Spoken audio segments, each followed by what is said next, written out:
চাওক এইটো আপোনাৰ আমাৰ জাপৰি পথাৰ অঞ্চল।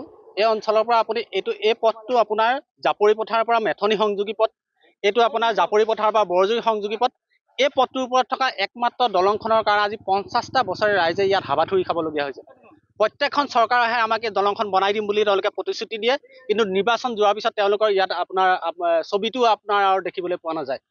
আৰু বিগত যোৱাটো নিৰ্বাচনতো আহিছিলে মন্ত্ৰী অতুল বৰা ডাঙৰীয়া, অসমৰ এজন জ্যেষ্ঠ মন্ত্ৰী, কেবিনেট মন্ত্ৰী।